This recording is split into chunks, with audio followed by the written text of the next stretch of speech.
واحلل عقدۃ من لسانی یفقہوا قولی۔ صدق اللہ العظیم۔ انتہائی واجب الاحترام میرے بھائی، میرے عزیز جناب مجید الحق صاحب اور میرے سامنے بیٹھے ہوئے اللہ کے دوست، اللہ کے بہت ہی پسندیدہ، غالباً آپ سبھی رکشا کے کاروبار سے متعلق ہیں، محنت مزدوری کرنے والے ہیں، اور اللہ تعالیٰ نے آپ ہی کے بارے میں یہ فرمایا ہے کہ القاسب حبیب اللہ۔ یہ میری خوش نصیبی ہے کہ میں آج اس خوبصورت تقریب میں بھی آپ سے مخاطب ہوں، اور اس لحاظ سے بھی میں خوش قسمت ہوں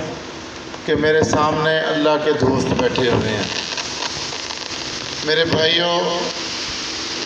یہ رمضان المبارک کی بابرکت ساعتیں ہیں، وہ رمضان المبارک کہ جس کے بارے میں یہ فرمایا گیا کہ یا ایھا الذین آمنوا کتب علیکم الصیام کما کتب علی الذین من قبلکم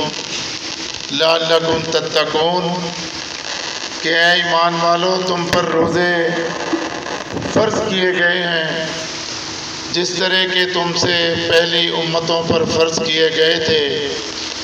اور یہ رمضان کے روزے کس لیے ہیں؟ تاکہ تم تقوی اختیار کرو، تم اللہ کا ڈر، اللہ کا خوف، اللہ کی اطاعت اختیار کرو۔ میرے بھائیوں، رمضان المبارک کے حوالے سے ہی اللہ تعالیٰ یہ فرماتے ہیں کہ بعض روزہ دار ایسے ہیں کہ جن کے حصے میں بھوک اور پیاس کے علاوہ اور کوئی چیز ان کے حصے میں نہیں آتی۔ یہ ایسے روزہ دار ہیں کہ جو روزہ تو رکھتے ہیں، پانی بھی نہیں پیتے، روٹی بھی نہیں کھاتے، اور ہر قسم کی نعمتوں سے وہ رکے رہتے ہیں، لیکن کیا ہے کہ ان کی زبان سے کوئی محفوظ نہیں، ان کے عمل سے کوئی محفوظ نہیں، ان کے شر سے کوئی محفوظ نہیں۔ وہ گالیاں بھی دیتے ہیں، وہ حقوق بھی پامال کرتے ہیں، وہ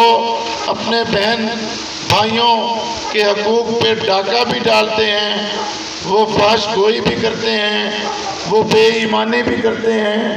اور وہ معاشرے میں برائی کا اور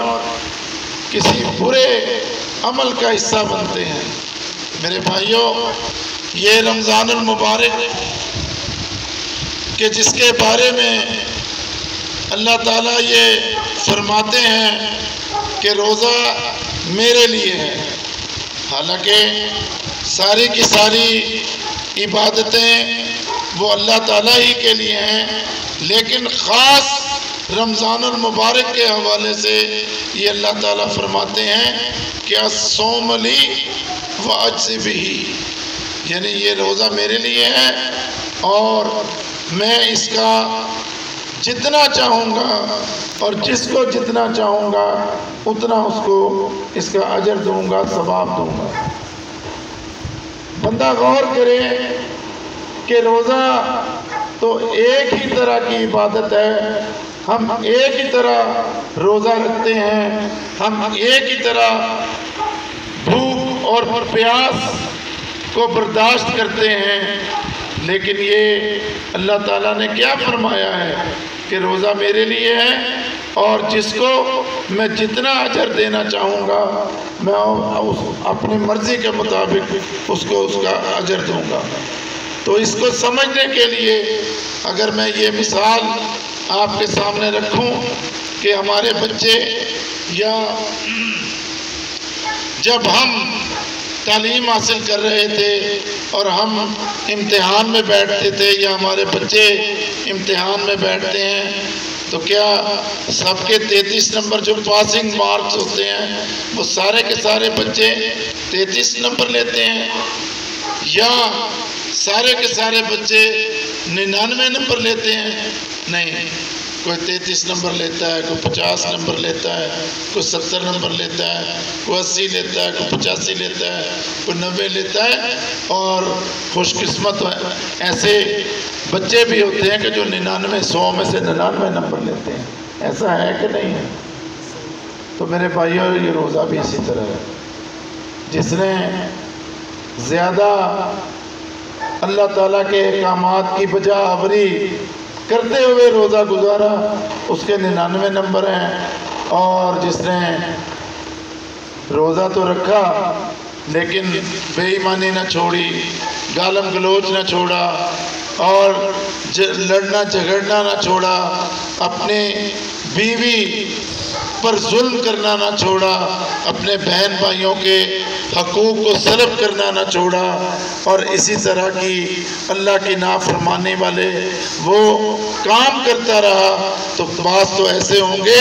کہ اللہ تعالیٰ ان کا روزہ ان کے منہ پر دے مارے گا،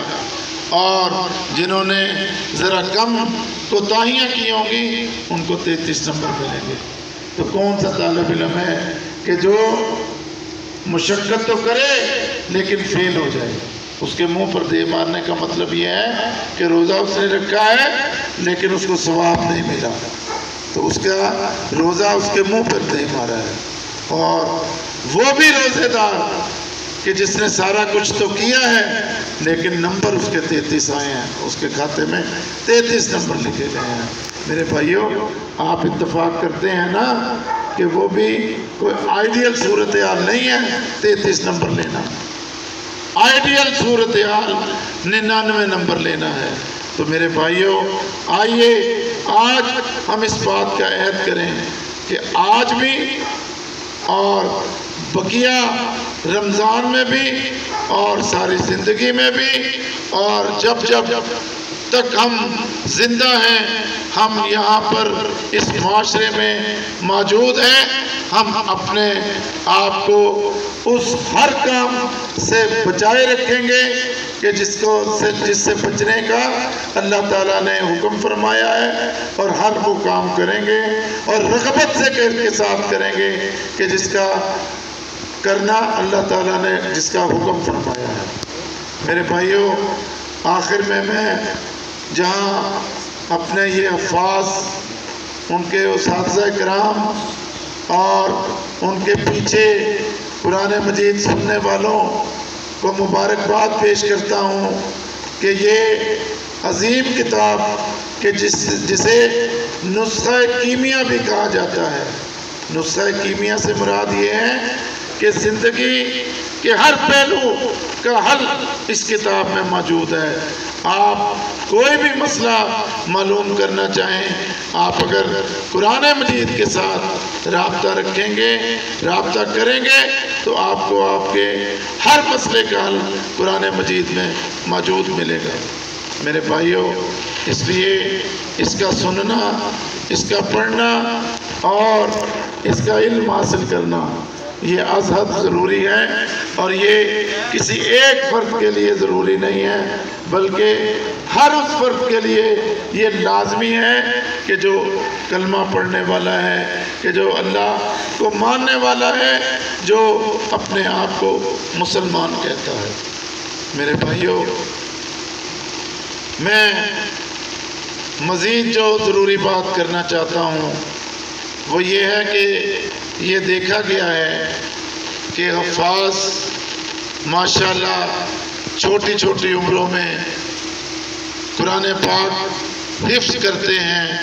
اور بڑے ذوق اور شوق کے ساتھ والدین ان کے اس شوق کی تکمیل کے لیے ہر قربانی دیتے ہیں، ہر مشقت برداشت کرتے ہیں، اور ان کو ہر قسم کے کاموں سے جو ہے وہ رخصت دیتے ہیں تاکہ یہ شوق اور ذوق کے ساتھ حفظ کا کام جو ہے وہ پایہ تکمیل تک پہنچائیں۔ لیکن سب کے لیے نہیں ہے، میں سب کے لیے یہ بات نہیں کہہ رہا، لیکن اکثر اوقات ہمارے حفاظ کرام جب حفظ کر چکے ہوتے ہیں اس کے بعد قرآن مجید سے آہستہ آہستہ ان کا جو تعلق ہے وہ کمزور ہوتا جا رہا ہے، وہ دہرائی نہیں کرتے اور وہ اس سے دہرائی سے دور ہوتے چلے جاتے ہیں، پھر مصروفیت ان کی بڑھ جاتی ہے، کوئی دنیاوی تعلیم میں مشغول ہو جاتا ہے، کسی کی اور مصروفیت ہو جاتی ہے، کوئی کاروبار مزدوری میں جت جاتا ہے اور اس کا تعلق قرآن مجید کے ساتھ کمزور ہو جاتا ہے۔ میرے بھائیوں، یہ بھی دراصل خاکم بدہن میں یہ کہنے پر مجبور ہوں کہ یہ بھی قرآن مجید کی توہین ہے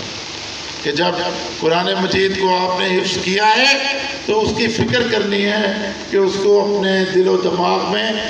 زندگی بھر کے لیے تر و تازہ رکھنا ہے۔ اس لیے جتنے بھی والدین ہیں،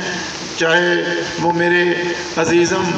مجید الحق صاحب ہوں یا یہاں پر بیٹھے ہوئے اور احباب ہوں یا پوری دنیا کے اندر موجود مسلمان ہوں، وہ یہ اگر شوق پالتے ہیں تو یہ شوق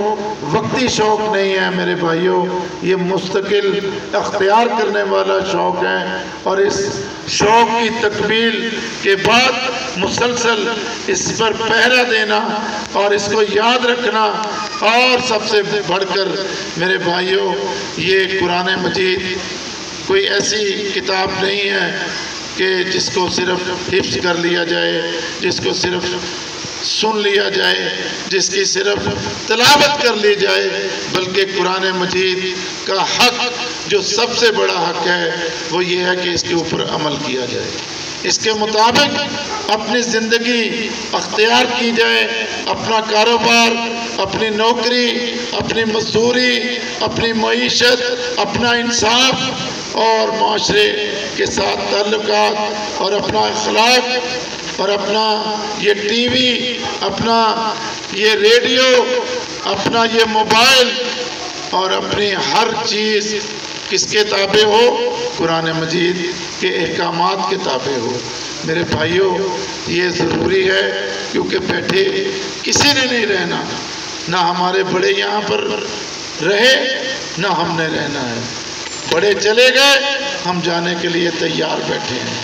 کسی بھی لمحہ۔ اب یہ جس طرح حضرت صاحب کا، قاری صاحب کا یہاں یہ بتایا گیا کہ وہ لاہور آئے، اور اسی رمضان کی بات ہے 2 دن پہلے، قاری خلیل الرحمان صاحب جتوئی کہ جو صوبہ پنجاب کے آخر میں ایک علاقہ ہے، جتوئی سے وہ تشریف لائے، موٹر سائیکل لی اور امامیہ کالونی چلے گئے۔ کیا پتا تھا کہ جب وہ جتوئی سے چلے تھے کہ انہوں نے جتوئی واپس زندہ جانا ہے کہ نہیں جانا؟ اگر قاری خلیل الرحمان صاحب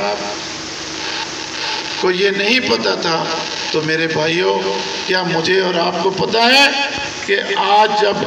غوری صاحب ہمیں کیا کھلا رہے ہیں؟ جی غوری صاحب ماشاءاللہ، یعنی کھانا ہے، گڑ والے چاول بھی کھلا رہے ہیں